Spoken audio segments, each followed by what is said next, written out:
Hello, my name is Zach Rye with Old Man Gaming. I'm super excited, ladies and gentlemen, coming at you with episode 2, For Honor Fantasy Hero. What are we doing on this show? Well, I've been a long time For Honor player, in and out of the game. What I'm going to be doing here today is I'm going to be going over a new hero, a hero of my own design that I want to share with you. Just disclaimer ahead of time, I do not have an inside track to Ubisoft. I'm a small channel with 460 some subscribers. This is much more just what the title implies, fantasy. This is just something I want to pitch to you guys. I want to throw out there and see what you guys think about it. And I've just been having a lot of fun with this. So decided in this first season I'm going to do one for every one of the factions, but I started with the Viking faction last week with the Brawler. I hope you guys go back and check that out and tell me what you think of that one. So this week we're heading into the Myre, into the swamps, because we are going to make a new samurai hero. What samurai hero are we going to do? We are going to do the Courtier, and I could not be more excited about the Courtier. So what I'm going to do with the Courtier is I'm going to give you an overall overview of what the Courtier is, kind of the history, where my inspiration for the hero comes from. I'm going to tell you what the weapon they use is, how they use it in combat. Then I'm going to go ahead and just kind of go over their special abilities, kind of what they do in combat and how they work into the team play. And then I'm going to go over some of the move sets. Not every little move, but kind of what I want them to do, how I want them to work in the battlefield, and how I think that they should play. So the Courtier is something that's really exciting for me because I really wanted to do the war fan weapons. I wasn't exactly sure how to attack that. And I knew it had to be the samurai class. That being said, I really started to get in this mindset of politicians in the world of For Honor. How does a politician work in a world that's literally just been at war for 1,000 years? So I decided they've got to have just as much bite as anybody else, and that's why I decided to go with the Courtier as the title. Now, the Courtier is going to be a lot of fun. Overall, the Courtier is not a class I'd play. Last week, I pitched a class that I would be frothing at the mouth to play. It's more my style, a very dodge, stamina-heavy mix-up specialist in the Brawler. So I wanted to do something very different from what I would attempt. In fact, not only is this very different from what I would play, I would hate to fight this thing without a doubt. So my thought processes behind this is the politician of the Myre. These are the messengers, so to speak, but they have to be ready to be killed. So they have to not only present themselves as beautiful and attractive just from an honor standpoint, they have to be putting their best face forward, but they also have to be ready to defend their lives at any point in time, since they're the ones in enemy territory basically testing the "don't shoot the messenger" catchphrase. So what do these guys do? Well, I thought that basically the Courtiers are going to be like playable flags in a way. They are going to inspire the troops around them while making it very difficult for other people to get the drop on them.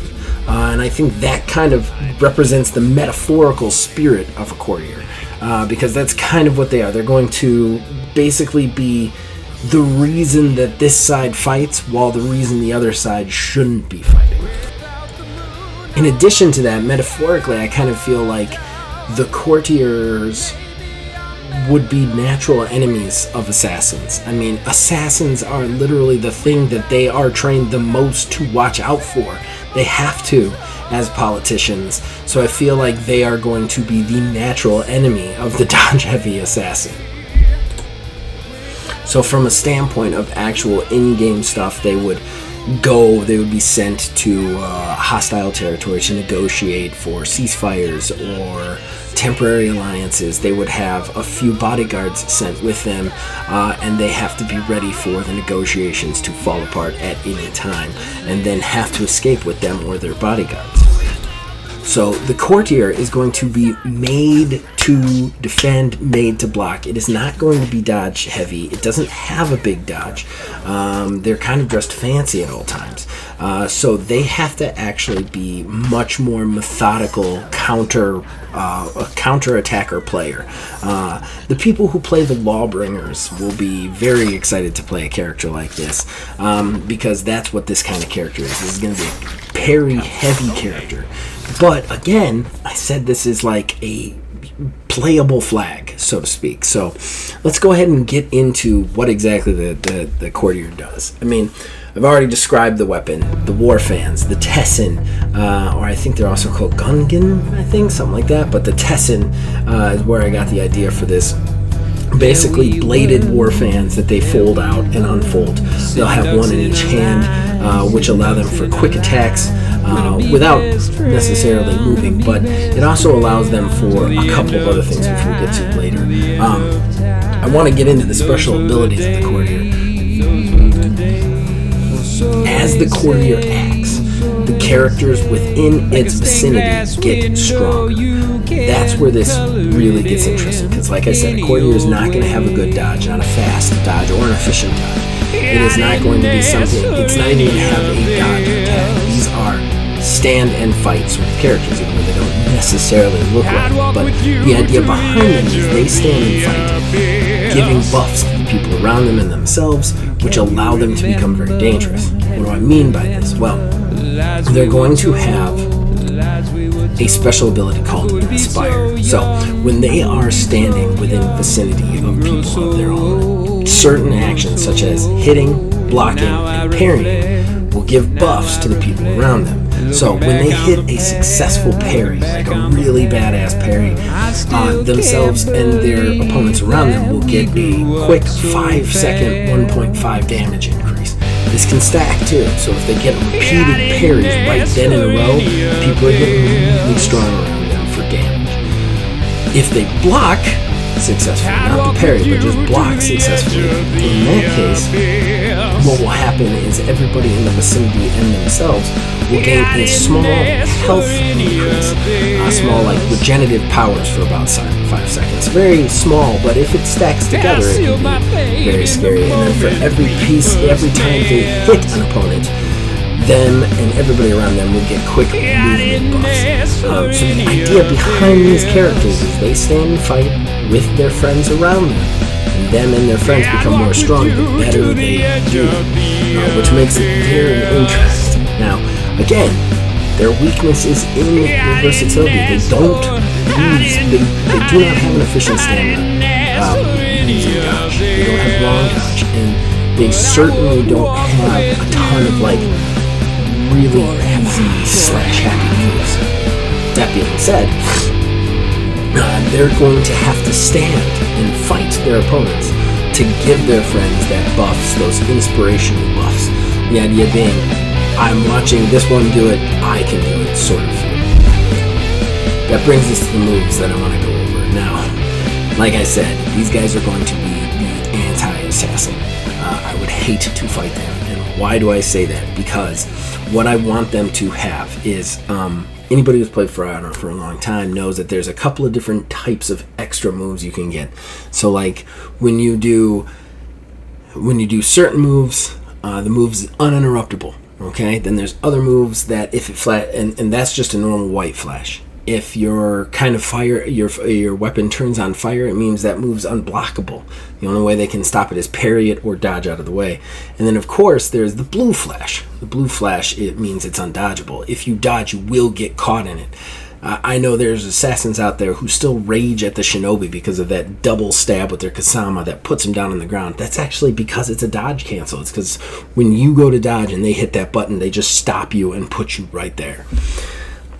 It's going to be all dodge cancels for the Courtier. The Courtier is a dodge cancel master. So she doesn't have a big dodge, but she could stand there and catch you jumping around her. And that's really where the money for her is going to be in her combat style. She's going to have quick, not necessarily hugely damaging, straightforward attacks, and she's going to rely on a very strong parry and then her dodge cancel maneuvers to keep people directly in front of her, kind of trapping them into being very predictable, because any assassin coming in knows that your bread and butter is those dodge attacks. They just are.